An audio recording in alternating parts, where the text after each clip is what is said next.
जी बताइए, कैसा लगा प्रोग्राम करके आपको? ये आप क्यों हिंदू सम्मेलन में क्यों करना? बहुत अच्छा।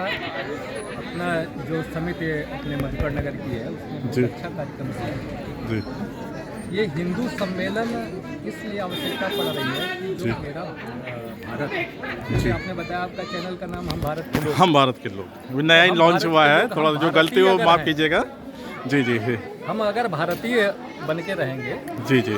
तो निश्चित तौर से हम्म, हम अपने उद्देश्य को पाएंगे और भारत को परम वैभव और पर ले जाने का जो सपना है जी जी वो हमारा पूरा हो पाएगा जी जब तक हम भारत के लोग रहेंगे। जी जी अगर जी। हम बटे रहेंगे हम्म, तो पहले जो पराभव हुआ वो बटने के कारण हुआ। जी, आज जी। भी हम्म, कमोवेश कुछ ऐसी स्थितियां, कुछ राजनीतिक स्वार्थी तत्वों ने ऐसा कर रखा है, जी जी जी। वो ना हो दोबारा। हम्म, इस वजह से अपने हिंदुओं को एकत्र करने के लिए, और हिंदू का मतलब हम तो संघ की परंपरा में मानते हैं कि जो ये सब भूमि पर जिसने जन्म लिया, जो इस भारत माता को माँ कहता है वो हिंदू है। अगर वो इस पृथ्वी की सेवा के लिए, इस भारत भूमि की सेवा के लिए अगर उसने कोई काम किया है, वो काम कर रहा है, तो हिंदू है जी, और उसे हम अपना भाई मानते हैं। वो अगर भारत माता के लिए सेवा कर रहा है तो भाई होगी। जी जी जी। क्या ज़रूरत है हमें एक करने की हिंदुओं की? आप अभी अगर हम देखें, वैश्विक परिदृश्य देखें, जी। तो अभी अमेरिका ने हमारे ऊपर टैरिफ लगाया जी। 50%। जी। तो हम भारत के लोग हम्म, उसको मत दे पाए क्योंकि हम भारत के लोग एकत्रित संगठित हुए।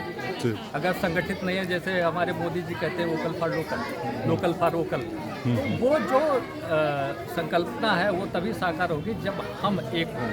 जी और जी एक होने के लिए ये आवश्यक है कि जो विश्व पटल पर अपना जो हम अंकित करा पा रहे हैं, जी। तो हम लोगों के एकता का ही जी जी दृश्य दिखाई पड़ना है। जी जी जी।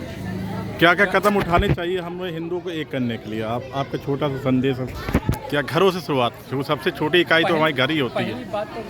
पहली बात तो हमारी जो घर के संस्कार हैं, उनको संस्कारों को पुष्ट करना पड़ेगा। जो हमारे पूर्वजों ने जो संस्कार दिए जी उनको फिर से, कई बार हमारी नई पीढ़ी ये समझती है कि हम बहुत ज़्यादा ज्ञानी हैं, लेकिन जो हमारे पूर्वज थे वो ज्ञानी थे। जी जी जो उन्होंने विरासत में हमें दिया है जी जी। तो हम आगे पीढ़ी को दें, और घर से लेके उसके बाद जो समाज में जो विकृत मानसिकता के लोग हैं उनको पहचानना, उनको सही रास्ते पे लाना। जी जी। विकृत मानसिकता का मतलब है जो हमें समाज को क्षति पहुंचाने का काम करते हैं, अच्छा, वो विकृत मानसिकता के लोग हैं। जी हम पूरे समाज को समरस करें।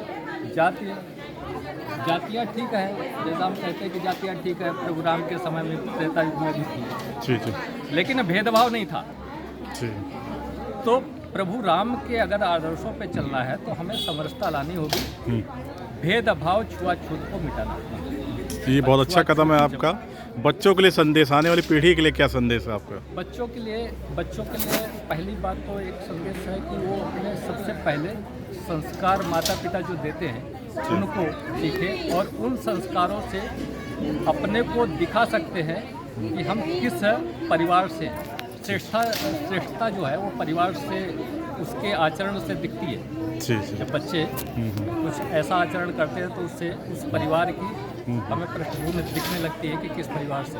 तो बच्चे आज की आधुनिक दुनिया में न जाके ये तो कहेंगे पहले संस्कारी बने, दूसरा जी आदर्श जो अभिनेता है उनको न मान के जी आदर्श सुभाष चंद्र बोस, सरदार भगत सिंह और आज़ाद जी को मानेंगे जी तो जी निश्चित तौर से वो बड़ा काम करेंगे। अपने इतिहास को पहचाने, जो इतिहास हमें बताया गया वो पूर्ण नहीं है, जी जी वो विखंडित है और आधा अधूरा है। दूसरा कई जगह तो इतिहास बिल्कुल उल्टा है।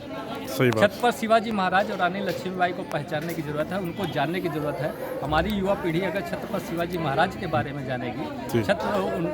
बंदा बैरागी के बारे में जानेगी, दशमेश पुत्रों के बारे में जानेगी, गुरु गोविंद सिंह के 4 पुत्र थे, उन्होंने किस लिए अपना बलिदान दिया था, अगर ये जानेगी तो निश्चित तौर से बदलाव आएगा और हमारा समाज बढ़ेगा और हमारा देश बहुत बहुत धन्यवाद। Thank you.